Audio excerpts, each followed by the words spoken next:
మన Telugu cinema industry senior heroes అంటే నలుగురు 4 పిల్లర్లలాగా, ఒక రథానికి 4 చక్రాలలాగా మెగాస్టార్ చిరంజీవి, నటసింహం నందమూరి బాలకృష్ణ, విక్టరీ వెంకటేష్, కింగ్ నాగార్జున.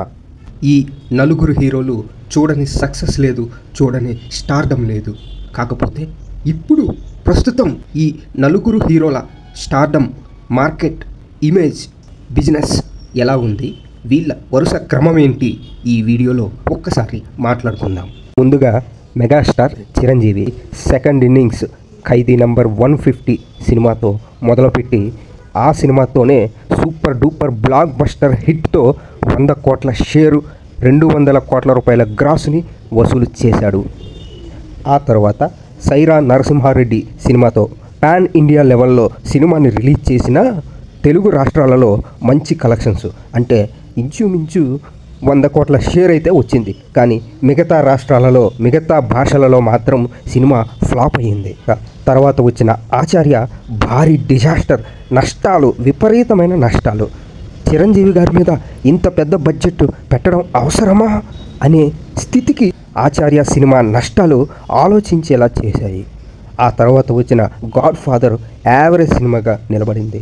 ఆ తర్వాత వచ్చిన వాల్తేరు వీరయ్య సంచలనం సృష్టించి 140 కోట్ల రూపాయల షేర్ని వసూలు చేసింది. ఆ తర్వాత వచ్చిన బోలాశంకర్ సినిమా అట్టర్ ఫ్లాప్, భారీ నష్టాలని తెచ్చిపెట్టింది. ఇది సినిమా ఇండస్ట్రీకి, నిర్మాతలకి, డిస్ట్రిబ్యూటర్లకి బడ్జెట్ పెడితే వస్తుందన్న నమ్మకం ఉందా లేదా అని మళ్ళీ ఆలోచించేలాగా చేసింది. 2 నటసింహం నందమూరి బాలకృష్ణ వరుస ఫ్లాపుల తరువాత అఖండ సినిమాతో బ్లాక్ బస్టర్ కంబ్యాక్ ఇచ్చిన బాలకృష్ణ అఖండ తరువాత వీరసింహారెడ్డి, భగవంత్ కేసరి, డాకు మహారాజ్ 3 సినిమాలతోనూ మళ్ళీ సూపర్ డూపర్ సక్సెస్లని కొట్టాడు. అఖండ సినిమా కొంత తక్కువ బడ్జెట్లోనే పూర్తి చేసి భారీ లాభాల్ని 150 కోట్ల రూపాయల గ్రాస్ని, 80 కోట్ల రూపాయల షేర్ని కలెక్ట్ చేసి భారీ లాభాలను తెచ్చిపెట్టింది. కానీ ఆ తరువాత వచ్చిన వీరసింహారెడ్డి, భగవంత్ కేసరి, డాకు మహారాజ్ సినిమాలు కరెక్ట్గా ఎంతకు అమ్మితే అంతే కలెక్షన్లని తిరిగి వెనక్కి రాబట్టింది తప్ప ప్రాఫిట్స్, లాభాలని మాత్రం తెచ్చిపెట్టలేదు. కానీ ప్రతి సినిమా కూడా 100 కోట్లకు పైగా 140, 150 కోట్ల రూపాయల గ్రాస్ని, 80 కోట్లు, 75 కోట్ల రూపాయల షేర్ని కలెక్ట్ చేశాయి. దీనిని బట్టి బాలకృష్ణ సినిమా అంటే ఖచ్చితంగా హిట్ అవుతుంది. కానీ ఏ సినిమా కూడా భారీ లాభాలని, ప్రాఫిట్స్ని తీసుకురావు.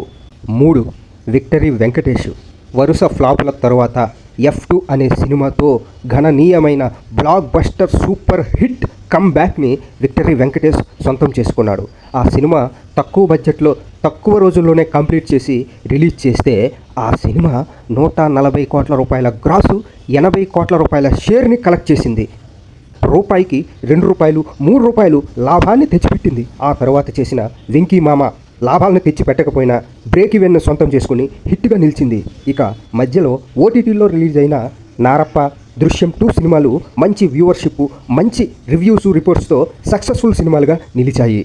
మధ్యలో సైంధవ అనే సినిమా అట్టర్ ఫ్లాప్గా నిలబడింది. కానీ మళ్ళీ సంక్రాంతికి వస్తున్నాం సినిమాతో super duper block buster success కొట్టి విక్టరీ వెంకటేష్ కెరీర్లోనే హయ్యెస్ట్ కలెక్షన్స్ అంటే ఇప్పటి వరకు చూసుకుంటే 200 కోట్లకు పైగా గ్రాస్ని, 130 కోట్ల రూపాయల షేర్ని కలెక్ట్ చేసి రూపాయికి 3 రూపాయలు లాభాన్ని తెచ్చిపెట్టింది. వెంకటేష్ కెరీర్ అయిపోలేదు, వెంకటేష్ మార్కెట్ పడిపోలేదు. ఇంకా వెంకటేష్ సక్సెస్ఫుల్ సినిమాల్ని ఇస్తాడు. సినిమాలు చేస్తే ఖచ్చితంగా సేఫ్ జోన్లోనే ఉంటాము, లాభాలను కూడా సంపాదిస్తాము అనే నమ్మకం ఇండస్ట్రీలో, ప్రొడ్యూసర్లో, డిస్ట్రిబ్యూటర్స్లో ఉంది. 4 అక్కినేని నాగార్జున ఊపిరి సినిమా తరువాత వరుస ఫ్లాపులతో ఉన్న నాగార్జున 2022వ సంవత్సరం సంక్రాంతికి వచ్చిన బంగారాజు సినిమాతో సూపర్ హిట్ కొట్టాడు. ఆ సినిమా మరీ భారీ లాభాలని తెచ్చిపెట్టలేదు, కానీ బ్రేక్ ఈవెన్ను సంపాదించి దాని మీద కొద్ది వరకు లాభాలని చూసింది. ఆ తర్వాత వచ్చిన గోస్ట్ అనే సినిమా డిజాస్టర్ అయ్యింది. ఆ తర్వాత మళ్ళీ సంక్రాంతికే రిలీజ్ అయిన నా సామిరంగా సినిమా సూపర్ హిట్ అయింది. కానీ ఆ సినిమా కూడా లాభాలని తెచ్చిపెట్టలేదు, బ్రేక్ ఈవెన్ని సొంతం చేసుకుని కొద్ది వరకు లాభాలని చూసింది. మళ్ళీ ఇంతవరకు నాగార్జున కొత్త సినిమా ఏంటి, ఎప్పుడు అనే స్పష్టత లేదు. కాబట్టి నాగార్జున సినిమా పరిస్థితి అంత బాగాలేదు.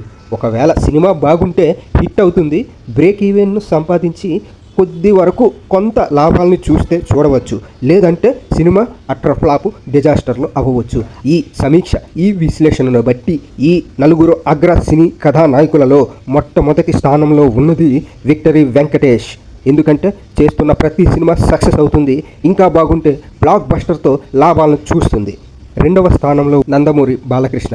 ఎందుకంటే చేసిన సినిమాలు ఖచ్చితంగా బ్రేక్ ఈవెన్ అవుతాయి, హిట్ అవుతాయి, కానీ బ్లాక్ బస్టర్ సక్సెస్లతో లాభాలను తెచ్చిపెడతాయనే నమ్మకం లేదు. ఇక మూడవ స్థానంలో మెగాస్టార్ చిరంజీవి గారు ఉన్నారు. సినిమా బాగుంటే బ్లాక్ బస్టర్ సక్సెస్తో 100 కోట్ల గ్రాస్ని షేర్ని రాబట్టవచ్చు. సినిమా ఏమాత్రం బాగకపోయినా డిజాస్టర్ అయ్యి నష్టాలను తెచ్చిపెడుతుంది. ఇక నాలుగో స్థానంలో కింగ్ నాగార్జున సినిమా బాగుంటే హిట్ అవుతుంది, కానీ హిట్ అవుతుందన్న నమ్మకం లేదు, హిట్ అయినా ప్రాఫిట్స్ వస్తాయన్న నమ్మకం లేదు.